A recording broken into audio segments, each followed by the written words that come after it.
Une histoire de viol, de zone grise, de questionnement, mais surtout une histoire de femme. Sans frapper, le nouveau film de la réalisatrice Alex Poukine explore une histoire malheureusement commune, celle d'une jeune femme de 19 ans abusée sexuellement. Interprété par plusieurs personnes, ce récit aborde avec sensibilité toutes les questions qui se posent sur le viol. La honte, la culpabilité, les répercussions sur la vie.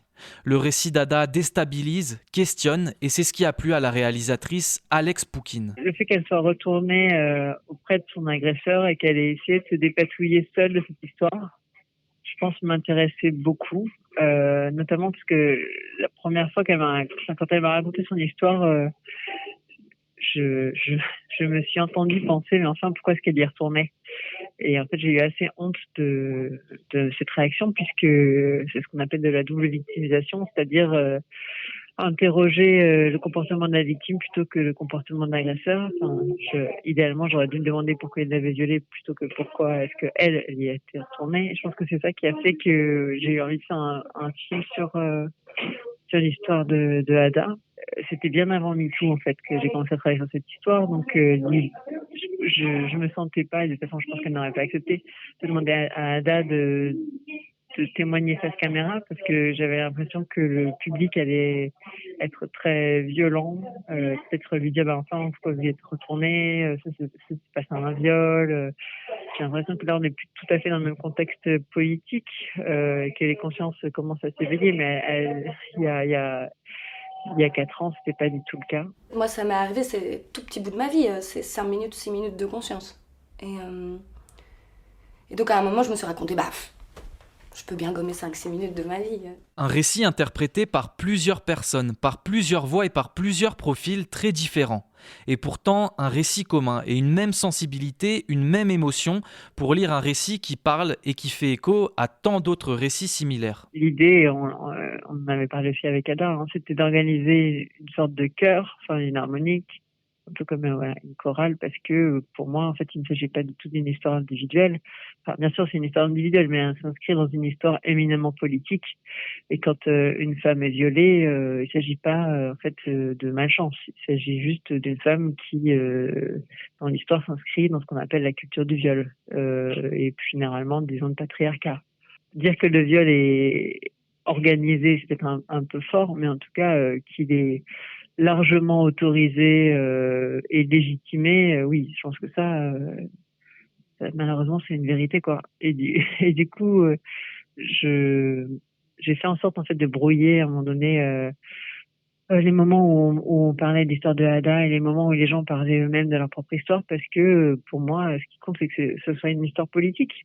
Voilà. Et donc, j'ai choisi des gens très différents aussi pour interpréter cette histoire, parce que je trouve que c'est assez intéressant. Euh, on a beaucoup de préjugés par rapport je sais pas, aux histoires ce que peut vivre une femme, ce que peut vivre un homme, ce que peut vivre une femme blanche, une femme noire, une femme jeune, une femme plus âgée. Et ce qui est assez intéressant dans l'histoire de Ada, par exemple, dans le film, à un moment donné, il y a une femme et un homme qui disent exactement le même texte.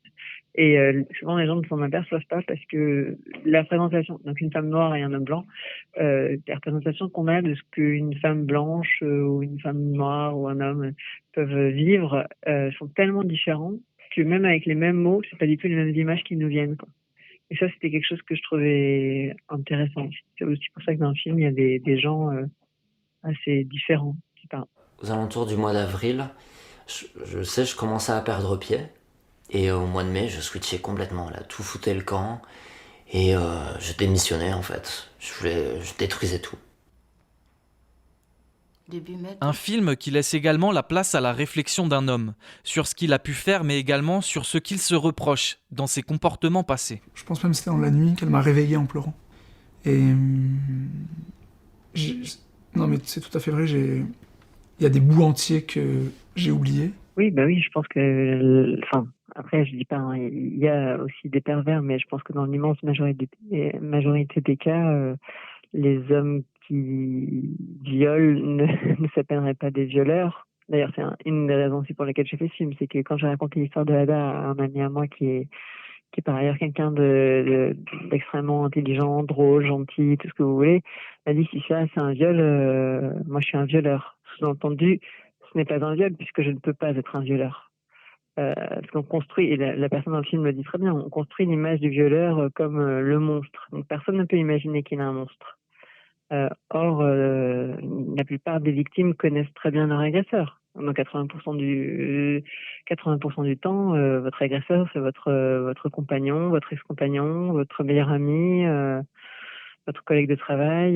C'est pas du tout un monstre, en fait. Et ça a été une des réactions. Enfin, il y a beaucoup d'hommes qui m'ont écrit suite au film pour me dire qu'ils avaient du coup rappelé des femmes avec qui ils avaient eu des relations pour leur demander, en fait, si ça avait été. Parce que dans une relation, beaucoup d'hommes pensent que forcer une femme, ça ne s'appelle pas un viol. Ou faire, entre guillemets, l'amour avec beaucoup de guillemets à une femme endormie, ça s'appelle pas un viol.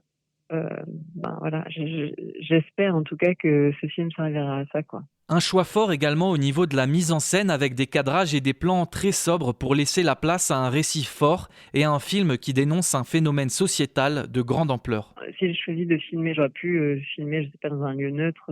Si j'ai choisi de filmer chez des personnes, c'est parce que bon, je pense que déjà l'intérieur des gens dit aussi quelque chose d'eux, mais aussi surtout parce que voilà, pendant des années, on a dit aux femmes qu'il fallait pas qu'elles sortent parce que c'était dangereux à l'extérieur. Or, la plupart des violences ont lieu à l'intérieur et ont lieu chez elles, en fait.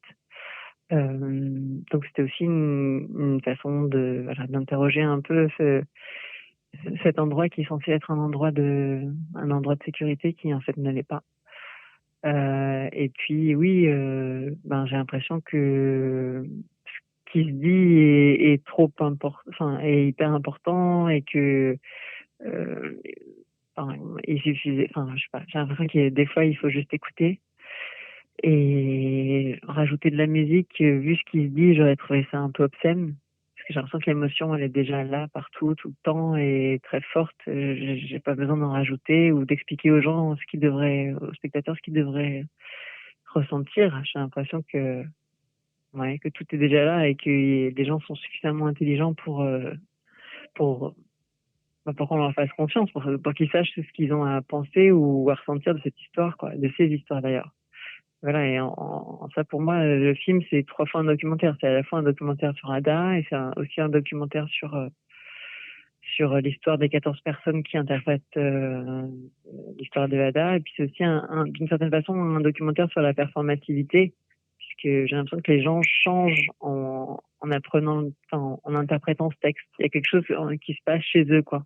C'est comme s'ils se mettaient dans la peau de Ada et que tout d'un coup ils pouvaient mieux comprendre et s'identifier à elle, et comment quelqu'un qu'on ne connaît pas peut finalement parler beaucoup de vous, quoi, et de votre propre histoire. Et à un moment donné, c'est dit dans le film, quelqu'un dit il y avait donc un nous.